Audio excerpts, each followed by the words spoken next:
各位觀眾朋友對廣告之後繼續收聽《指教國際》。嚟咗禮拜四幕後，同大家講下來關心嘅係兩場選舉嘅結果。上半場先嚟看到呢個白令沙韓國對節目地度為大家繞場多位專家，係來自台灣智庫國際部主任董思齊董主任。主任您好。主任好，還有各位觀眾朋友們，大家好。謝謝主任再一次來到我們節目的現場。那其實，在選舉之前，我們就一直在關注這一場選舉。那剛好這次也很難得，主任才剛從韓國回來，你也親自去觀選。首先，我們的觀眾也很好奇，你到了現場，能不能跟我們分享一下，你在看這場選舉跟以往的選舉相較，韓國的大選這次有沒有什麼不一樣的地方？那又有什麼心得？好的，那這一次韓國選舉最大的不同是，過去呢是在選舉的時候是有總統在的。所以是為了要準備下一任的總統，說一個正常的一個交接。那這一次韓國總統的選舉呢，一開始就是在152天缺少總統的這個狀況之下，政治真空之狀況之下來做的。那我們可以從這個過程中就可以發現，那現在韓國的民主是已經到了一個很成熟的地步了。即便總統的位置有所出缺，但是按照這個憲政的體制，不斷的有不管是他的代行總統職位，或是代總統那都能夠讓他的憲政運行得很快。那特別是在60天呢，就是因為在朴槿惠總統接受到彈劾之後，他只有60天的時間就必須要選出新的總統，所以整個這個過程是非常的緊湊的。那我們也可以見證到韓國民主的成熟度之外，我們也可以看到在這次的選舉跟過去有一個比較不同的地方，在於選舉動員的時候直播，然後還有這個選舉的青年人的這一個訴求會變得非常的重要。所以我們可以看到很多現場的時候，其實都會希望能夠透過一些直播，然後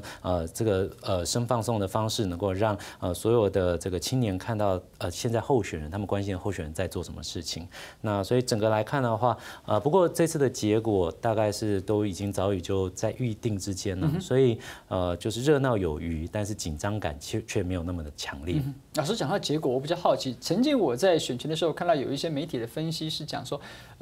有可能安哲秀還蠻有機會的。甚至快要到5-5波跟文在寅，可是我們發現，結果票開出來了，他雖然勝選，我們不意外，但我們反而看到安哲秀屈居第3。那我們看到自由韓國黨的這個洪準標，拿到24%，是，所以這樣的結果，某種程度上也是讓韓國當地的媒體跟韓國人自己預料之中的嗎？那這一次的選舉結果呢，事實上在總統候選人這個正式的這個競選時間開跑的時候，那個之前呢，其實各政黨才單一就整合完畢，然後就每一個黨推出了各自的候選人，所以從那個時間點開始呢，事實上是回歸到這次選舉大選真正的這個候選人的起跑的階段。可是從那邊剛開始的時候，事實上大家對於安哲秀的期待是有期待的。對。但是在這個有期待的過程之中，包括了電視辯論會之中，安哲秀的一些發言上讓人家覺得不是很恰當。然後還有再包括的時候，他的立場上面，雖然一方面他是以進步派自居，但是他有一些做保守派的。要希望能夠爭取保守派選民的一些動作，但是他即便做這些動作之後，他的進步派的支持者呢，會因為他做了這個保守，想要爭取保守派的這個動作呢，然後而喪失，而保守派呢又在這個緊張的危機感之下呢，開始有整合以及團結的動作，所以導致的結果就是他在這次的大選之中，慢慢的呢從這個第2個人氣第2名，然後慢慢的被擠壓，被進步跟保守勢力擠壓到甚至有點快要變邊緣化的地步。老師，這樣的擠壓是一種棄保嗎？應該我們可以這樣子來看呢，就是在韓國傳統的這個政治結構，保守與進步的這個對決的狀態之下，你要走出一條第3條路，不是件那麼容易的。但是打着新政治的這個安哲秀，過去在6年前的確是掀起了那一陣旋風。可是隨着這個時間的過去，那他開始。從所謂的新政治，他也經過了6年了，這樣摸索，那已經被人家認為說他也沒有那麼新了。那還有另外一點是說，他作為一個中間候選人的立場呢，他其實第3大的這個陣營的這個立場，他自诩为中间，略为偏左，然后他提出了很多问题，其实都很重要的，包括他认为韩国现在有出口的危机，然后有内需市场的危机，有这个经济成长的危机，然后有人才的危机，有外交安全的危机，认为韩国必须要改变，而且他在选举过程中提出一个很重要的一个理念，就是你投1号就等于支持2号，你投2号就等于支持1号，所以必须要改变变化。但是他一个最可惜之处是说，如果要改变变化，但是却没有一个具体的方案，而这个方案的说明又没有办法说服这个民众，那最后的结果就是民众宁愿呢去选择他们过去所熟悉以及信任的方式去进行。所以我们可以从选举结果上来看的话，这个文在寅的当选是意料之中的，但是他的当选之中呢也有一些伏笔，也就是说他现在是一个没有过半的总统，加上国会也是个少数的总统啊，那所以在这个少数的政党，所以在这个状况之下会需要更多的沟通跟妥协。老师讲到文在寅的当选后，其中有一点我不知道老师怎么看待，就是那时候选前我们请老师来的时候也有提到，刚好北韩试射飞弹，我们会以为说哦，文在寅他主张的这种有巢的这个政策，刚好北韩那个时候很不配合，然后开始对南海到周边国家造成威胁，我们会以为说哦，选民会因此反弹，觉得说啊有巢根本没有效嘛，你看他们这样无时无刻在威胁我们，可是结果显示，其实还是大多数人民支持文在寅。我们可以因此而解读，还是支持文在寅的阳光政策吗？我想这主要的原因，我们是在外界我们把所谓的北韩核武把它视为一个变数。对。但是在我这一阵子去韩国，包括访问政治人物或是政党智库的结果，其实一般他们都反映出这样子一个态度，就是北韩并不是个变数，它是一个常数。也就是说，这样的影响韩国政治以及这个北韩的做这些核武或是导弹这些动作，其实对他们而言已经算是有点习以为常了。是，所以重点在于什么呢？重点在于说，那在做这些事情的时候，那南韩内部其实现在是对于北韩的态度已经是分裂的哈。它分裂就是我刚刚所提到的保守以及对BS 进步的这样子一个对决的状态哈。那一方面是认可北韩的存在，然后认为北韩呢是需要同一个民主的架构之下需要去沟通的，所以这个是进步阵营的想法。但另外一方面的人的想法是说，北韩呢对他们安全的威胁非常非常的重大，所以它就像是过去的共产主义的共产党国家一样，必须要在安全上面要小心谨慎。所以，与其跟北韩接近，还不如跟美国接近，或者是说可以帮助他维持安全的国家接近。所以在这个架构之下呢，外界以为这一次的升高是一个变数哈，但事实上这一次的这一个核武的这个环境的这个北韩问题的这个升高，其实不是一个变数，是持续存在的。所以也就是在这个状况之中，并不是说所有人都支持文在寅，我们也可以看到他所得到的票数大概就40%左右，是等于算是这个民主共同党的共同民主党的这个基本盘呢，所以就是他稳定了他的基本盘，但是他还是得面对那些对于这个路线，包括摄影刚刚所提到的这个阳光政策路线，或是卢武铉总统的和平繁荣政策的路线，对于这个政策的质疑，那他们必须要去做更多的沟通跟说服。老师刚才也提到很重要的，就是在韩国对外关系的选择上，假设按照文在寅现在比较可能走金大中、卢武铉这样的路线。那某种程度上，我们包括选前看到的这个萨德争议，然后美韩这个他们是不是美军还要继续驻守南韩这样的一些问题，如果按照文在寅这样的路线，是不是势必得在究竟我要比较亲近北韩还是亲近美国这当中来做出选择？那好的，那其实要亲近哪个国家，那必须要看的是他要解决的是什么问题哈。那对于韩国而言，你到底要解决的是所谓的北韩核武问题，还是跟南北韩的统一问题？这就是两种不同的思考方式。如果你为了要解决的是这个核武、飞弹以及这些外在的武力的威胁的话，那你要做的当然是跟美国靠近。但是如果你想要做的是将来想要促进跟这个南北韩统一的可能性的话，那或许比较好的方式要跟这个北韩有更多的交流跟沟通。所以就是在于新政府它设定它的最重要的这个国家的利益以及它的国家方向是什么，这个东西我们掌握清楚的话，就可以看出来那接下来它的动向是什么。那我们从我们现有所看到的状况来看，从文在寅他之前的政见以及他选后的一些态度，我们可以看到安全的维持是重要的，韩美关系是重要的。但是对于这个进步派政党而言，以及卢武铉、文在寅这样的金大中、卢武铉这样一路相承的这个脉络之下的话，或许如何去试图让韩半岛能够和平统一，会是他最关心的焦点。在这个脉络之下的话，不管是对美关系或是对中关系，都不是一个主要的目的，而他们只是手段。可是老师，我以为这个东西会有时间紧迫性的差别，比方说，安全的威胁它就在眼前。那南北韩分开这么久了，他会不会把它当作是一个，或许就像老师讲，它是一个日后的目标，但是就时间点上而言，我现在必须先维持过跟美国比较友好的关系，那两韩的统一我可以稍微缓一缓。包括说在眼前的之前他在选前就讲说，那萨德他某种态度上是有一点反对的。那现在是不是我看他这2天通电话，也跟川普通的电话，然后跟这个安倍通的电话，也跟这个中国这个习近平通的电话，究竟我们看得出他现在在时间序上要怎么样处理他自己的对外关系吗？好的，那我们当然看到说他一开始上台这个就任之后，那当然是选完隔天马上就任，就任之后马上就去电川普，然后我们又听说他也是去电这个习近平主席嘛，那可见的这个美中关系仍旧是韩国外交方面最重要的一个课题。但是如果说我们要看说那他的选择到底是什么的话，那我还是回到一点，就是说，到底韩国民众他所希望要达到的目的是什么，以及他们所谓的这个安全的威胁，这个威胁的感觉到底有多强啊？那我们现在大家都有一个在韩国之外的人都有一种战争威胁，以及战争非常升高，甚至有到战争爆发的可能性的这种战争边缘的感觉。是。那最主要原因是因为美国总统川普的当选之后，让这个不确定性增加了。那但是就韩国的内部民众来看的话，这样的感觉或是这种情势的升高，对他们而言并没有那么明显。为什么？最主要原因在于说，核子武器是很难应用到针对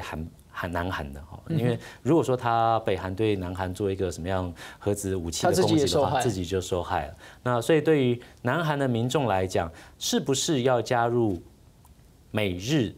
韩美的同盟，或是透过这个美日同盟之中，韩国在中间做一些角色的想法，其实是分歧的。那也是回到对于统一的想法，以及对于北韩的态度会有非常相关的。那我们从这个关系点来看的话，我们就可以知道说，其实韩国的政府的选择性其实并没有那么大。就是它内部必须要先解决内部的问题，是那外交上面呢，它又还是需要美国跟中国的支持，而韩国政府现在最忧虑的是在这个过程之中被边缘化。这个正是我接下来请教老师。我们听到这个老师讲到川普的不确定性，他之前还讲说，如果金正恩肯释出善意的话，他不排除跟金正恩见面，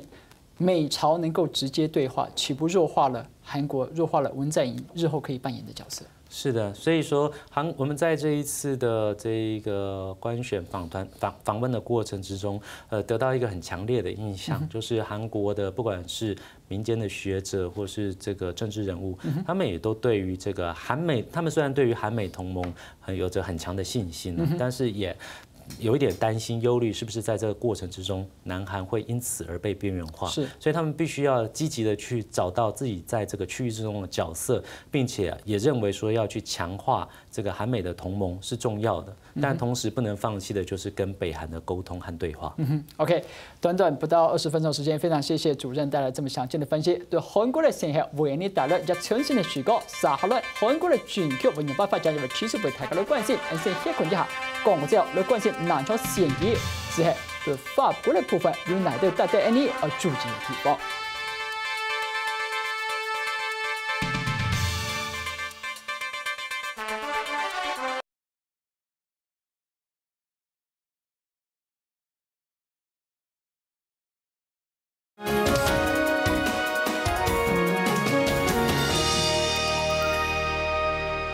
非常大家過咗擺進到討論嘅現場，下半場咧關注係法國聽一輪投票結果，由馬克芬當選。見唔到現場嘅貼票裏邊係南華大學有做研究所嘅王世偉王教授，王教授您好。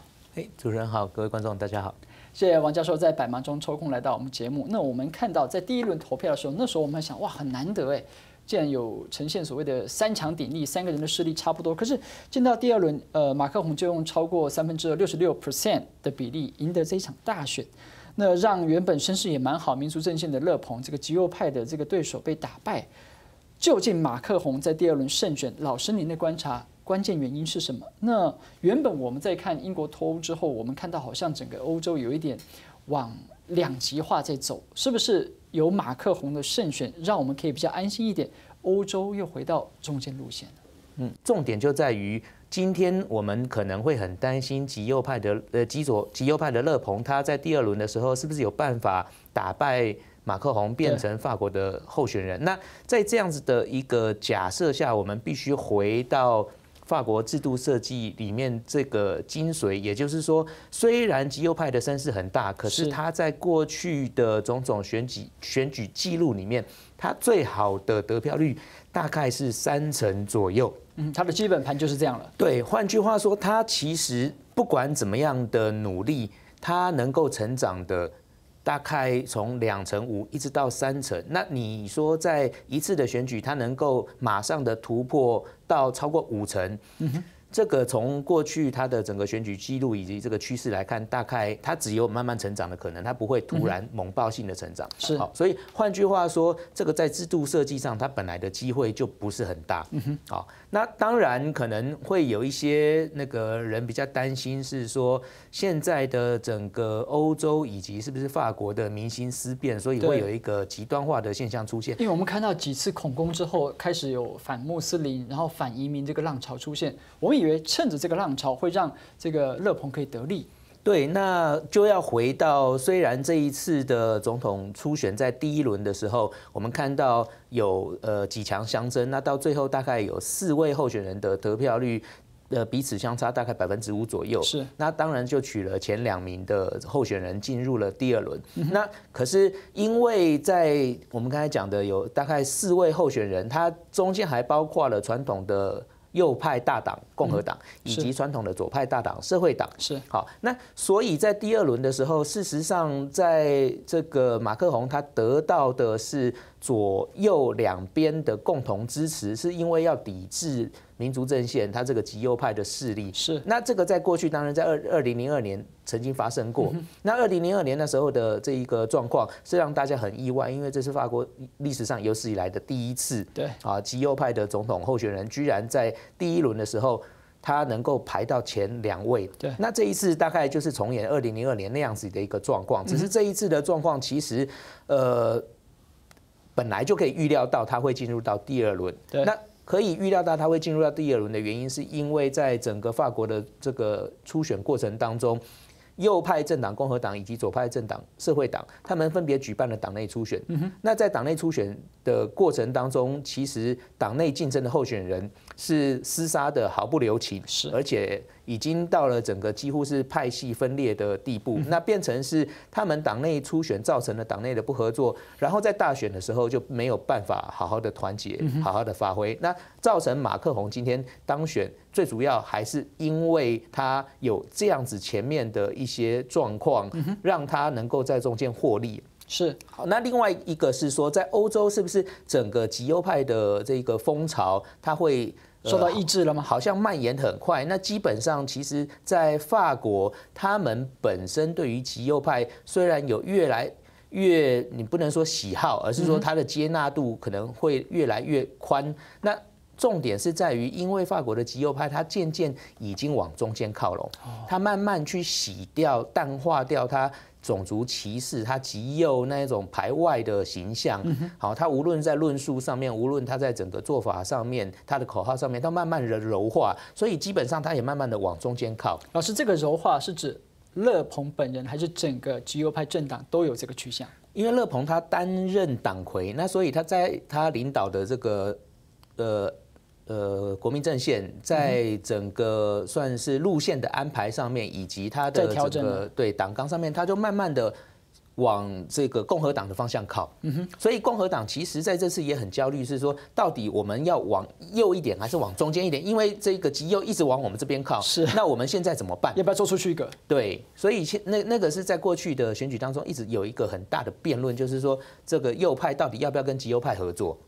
那当然在最后他们其实还是觉得跟极右派的合作的空间不大，所以会变成这次大家可能会有一点点误解，尤其在英国脱欧公投之后，大家会认为说是不是整个欧洲的这一个极端主义的风潮会很盛行？那可是事实上每一个国家的民情不太一样。那尤其以法国来说，它长久整个法国的建国最重要的价值理念在于3个，就是自由、平等以及博爱。对，那自由、平等、博爱。1789年大革命之后，对，自由、平等、博爱，事实上对于这个国民阵线，它要积极主张以法国本体，然后法国优先，可是它可能有自由，那是不是有平等以及博爱这方面，可能就没有办法涵盖。是啊，所以基本上大部分的法国人还是会觉得，国民阵线的主张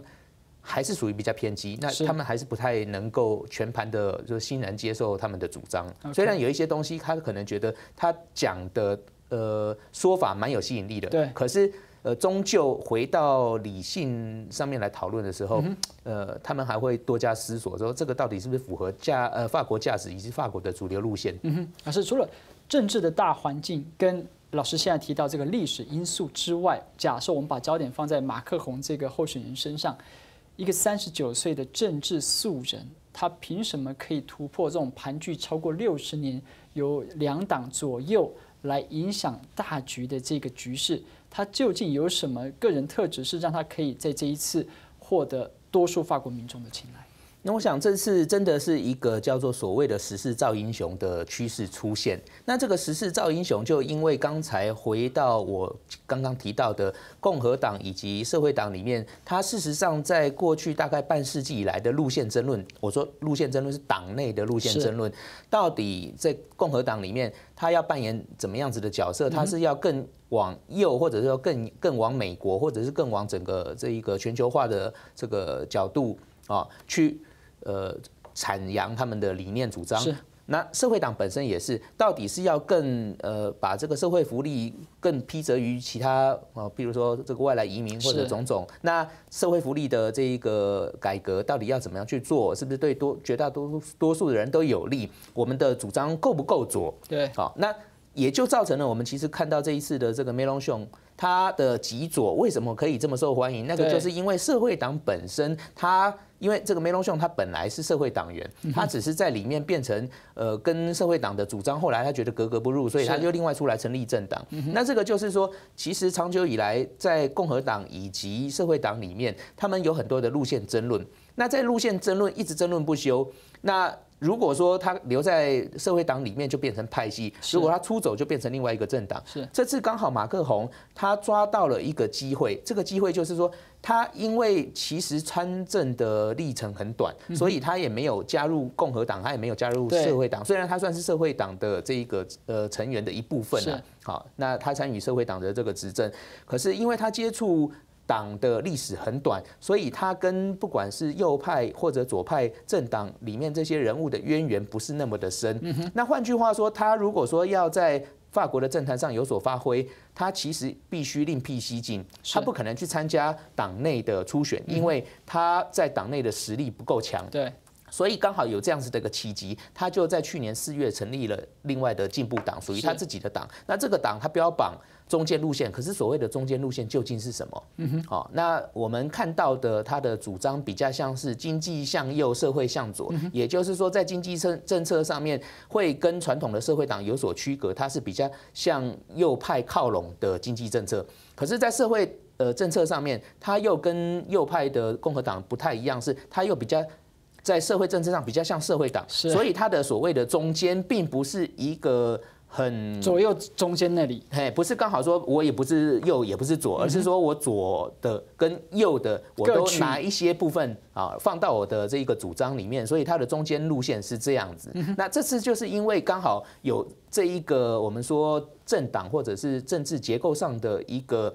契机让他有这个机会，刚好他抓到了这个机会成立自己的前进党，所以才有办法在短短的1年之内把他的整个党做起来，而且让他推上总统大位，这是一个我们只能说真的是一个时势造英雄的一个结果。纵使马克宏顺利见到艾丽谢公了，可是老师接下来6月国会大选就要进行，那我们看到另外一个数字，我们不要忽视74%的投票率，1969年以来的新低，这里面弃权废票的加起来超过25%，四分之一以上。这些数字告诉我们什么？对于接下来这一场由马克宏领导的这个前进党，他势必没办法乐观看待下一场选举。没有错，在6月11号以及6月18号即将举行的国民议会选举，这是一个很关键的选举，而且也是一个有史以来最难预测到底席次会怎么分配的一个选举，因为前进党在过去没有选举记录。那他现在提出来的候选名单没有提满577位，对，他提了400多位，423，然后都是大部分的女性跟素人，没有错。那换句话说，即便他在选举的这一个结果可能可以获得多数的话啦，大概不会赢得到超过2/3。是，他有没有可能过半？这是一个观察的重点。对，那现在最新的民调，大部分的法国民众会觉得应该要给马克宏给他国会的多数席次，让他变成强势政府。对，那因为他这样子才能带来改革，因为过去的政府不管在这个Sarkozy 的政府或者是欧隆的政府，其实他们谈了很多改革，可是这个改革的速度太慢，改革的这一个重点都没有办法确实的去落实。这次就要观察说，到底在6月18号的选举结果之后，马克宏的国会他所领导的这个议员，尤其这些新人，有没有办法把他整个都推上去，而且组成一个